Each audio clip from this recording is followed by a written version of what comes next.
구독자 여러분 안녕하십니까? 우리가 성경을 읽으면요, 예수님은 죄가 없다고 했거든요. 그리고 또 죄를 짓지도 않았다고 하셨거든요. 예수님께서 사람이 되셨으니까요, 그분도 우리 사람과 똑같이 시험도 받으셨는데 어떻게 예수님에는 죄가 없나? 이런 생각을 할 수 있습니다. 예수님은 죄를 하나도 안 지었기 때문에 죄가 없으신가?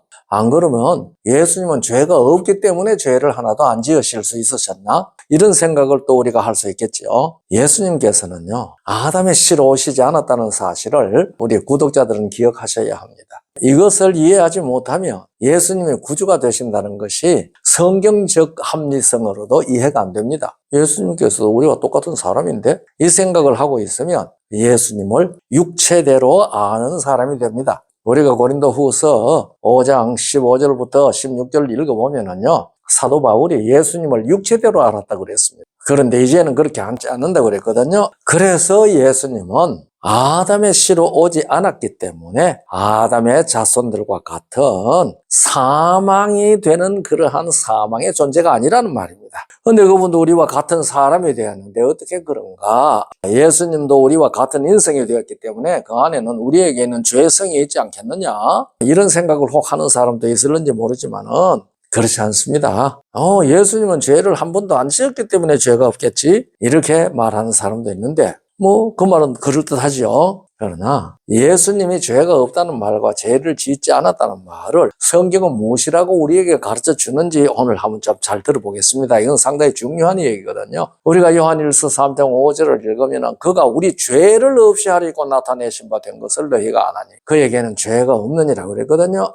아담 자손인 사람은 자기의 의지와 행위와 아무 상관없이 출생하면서 죄인입니다. 그것은 출생하면서 사망이 결정되어 있는 자라는 말이죠. 그러니까 사형 선고 받은 사람들이라는 뜻이죠. 그런데 예수님은 죄가 없으신 이유는요, 예수님은 여자의 씨로 오셨기 때문에 그렇습니다. 남자의 씨로 오시지 않았습니다. 다시 말하면 아담의 자손으로 출생하지 않았기 때문에 그분은 사망하고 상관없으신 분으로 이 땅에 오신 것입니다. 아담은 그의 자손을 지구에 충만하도록 생육하고 번성하라는 복을 받았지 않습니까? 그런데 아담이 하나님과 언약을 어겨서 하나님의 영원한 생명이 없어져버렸습니다. 그래서 아담에게 태어나는 생육하고 번성하는 모든 사람들은 아담 안에서 사형 선고받은 사망의 존재로 태어났습니다. 성경은 이것을 가르쳐서 본질상 진노의 자식이라고 에베소 2장 3절에 그렇게 말했습니다. 그런데 예수님은 아담의 씨, 그러니까 아담의 정자와 상관없이 자신이 생명의 씨가 되어서 탄생하셨습니다. 예수님은 생명에 있어서 아담과 상관없습니다.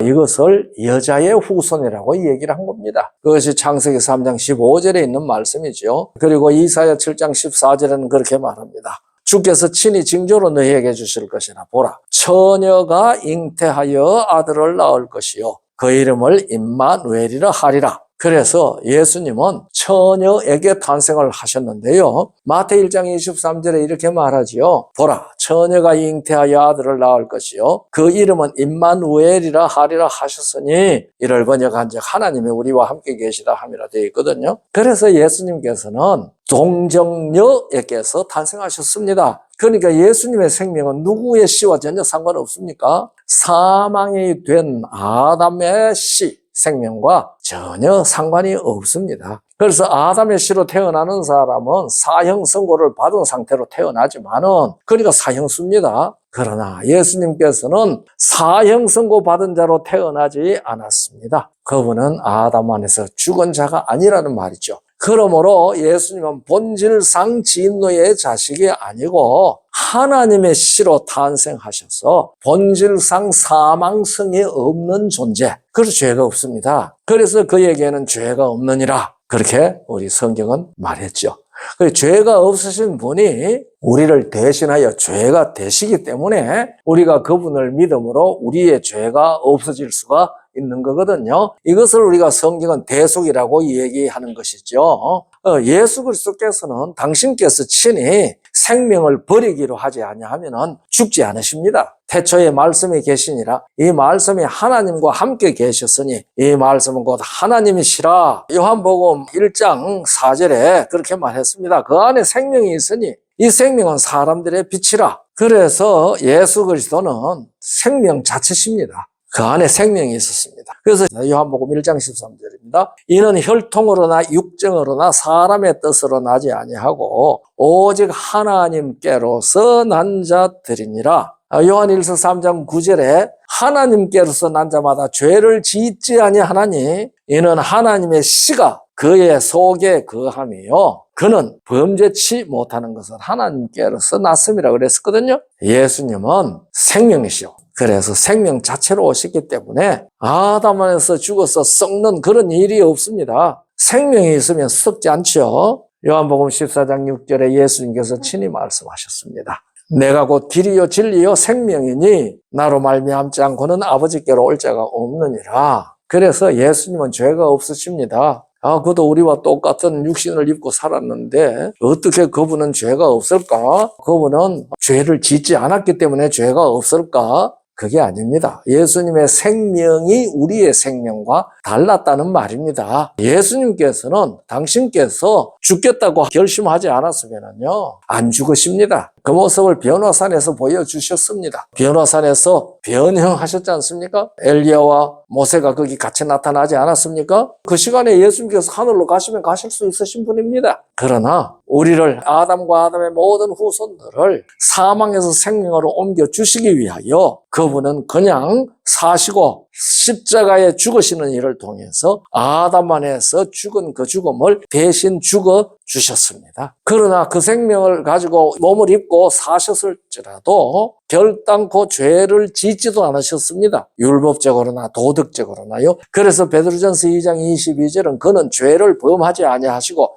거짓도 없으시다고 그랬습니다. 그래서 그분은 세상에서 일반 사람들이 사는 같은 환경, 같은 정치 체제 안에서 살았지만은 죄를 범하지 않으셨습니다. 그래서 그는 썩음을 당할 수 없는 분이시기 때문에 그렇습니다. 사도행전 2장 27절에 이는 내 영혼을 음부에 버리지 아니하시며 주의 거룩한 자로 썩음을 당치 않게 하실 것이미로다. 그렇게 했는데요. 물론 예수님께서 죽으셔서 무덤에 들어가셨을 때에 썩지 아니할 것이라고 하는 것을 예언한 것이기도 하지만 우리는요 이 땅에 살아가면서도 후패하는 사람들입니다. 성경이 그렇게 말했잖아요. 그 사람은 후패하나 그 속은 날로 새롭다고 그랬습니다. 그런데 후패라는 말은 썩는다는 말이고 성경은 우리는 썩어져가는 구습을 따르는 사람이라고 그랬거든요. 에베소 4장 22절에 그렇게 말했습니다. 만물이 썩어짐의 종로로 한다고 로마 8장 21절에 그렇게 말씀하셨습니다. 그러나 예수님은 썩어질 수가 없습니다. 썩음을 당하지 않는다고 그랬습니다. 그래서 예수께서는 살아가시면서도